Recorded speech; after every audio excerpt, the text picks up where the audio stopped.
पराशरी ज्योतिष ही सबसे बृहद ज्योतिष शास्त्र है। जो पुराने ज्योतिष हैं वो पराशरी ज्योतिष से ही, जितने सारे ज्योतिष निकले हैं सारे पराशरी से निकले हुए हैं।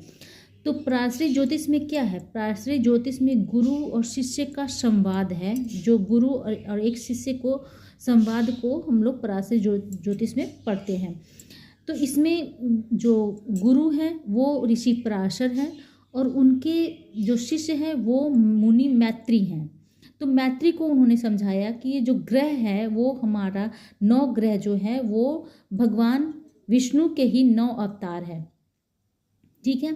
तो सूर्य को हम लोग भगवान श्री राम से दर्शाते हैं। भगवान श्री राम को सूर्य से दर्शाया जाता है। भगवान कृष्ण को चंद्रमा से हम लोग देखते हैं, क्योंकि चंद्रमा जैसे अपनी कलाएं चेंज करता है, चंचल था, उसी तरह से कृष्ण भगवान भी चंचल थे। राम भगवान का स्वभाव थोड़ा सीरियस था, मतलब वो थोड़े से उतने हंसी मजाक नहीं करते, लेकिन कृष्ण भगवान की लीलाएं, कृष्ण भगवान की जो रूपरेखाएं हैं वो चंद्रमा के समान थी। इसलिए हम लोग चंद्रमा को कृष्ण भगवान से जोड़ते हैं। मंगल को हम लोग नरसिंह अवतार से जोड़ते हैं। उनका गुस्सा, उनका आक्रोश वो मंगल के अंदर है। मंगल को हम लोग थोड़ा सा क्रूर ग्रह, एक्सीडेंट का ग्रह मानते हैं, तो नरसिंह भगवान को हम लोग मंगल ग्रह से जोड़ते हैं।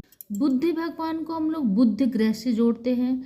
और जिस तरह से बुद्ध भगवान शांत थे, वो किसी से भेदभाव नहीं करते थे, उसी तरह से हम लोग बुद्ध ग्रह को रिप्रेजेंट करते हैं। ऐसे बुद्ध ग्रह को हम लोग न्यूट्रल ग्रह कहते हैं। वो न किसी के लिए अच्छा और न किसी के लिए बुरा होता है।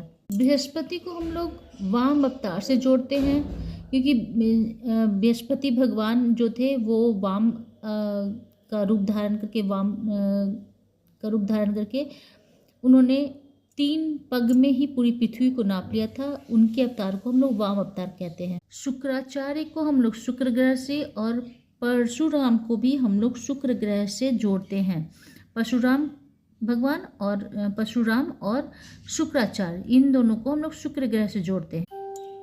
कच्छप अवतार को हम लोग भगवान के शनि भगवान के कछुए के रूप में, जब मंदार पर्वत समुद्र मंथन हो रहा था तो उसमें जो पर्वत है वो समुद्र के अंदर डूबता जा रहा था, तो शनि भगवान कछुए के रूप धारण कर उस पर्वत को अपने पीठ पर लिए थे। उस समय उस जो अवतार को हम लोग कच्छप अवतार बोलते हैं, शनि का अवतार माना जाता है। कुछ लोग पुराणों में विष्णु का अवतार भी मानते हैं, कुछ लोग शनि का भी अवतार मानते हैं। राहु को हम लोग वराह अवतार से देखते हैं, जो पृथ्वी को डूबने से बचाए थे, ये राहु का अवतार मानते हैं। बहुत सारे लोग विष्णु का अवतार भी मानते हैं। केतु से हम लोग मत्स्य अवतार को जोड़ते हैं। तो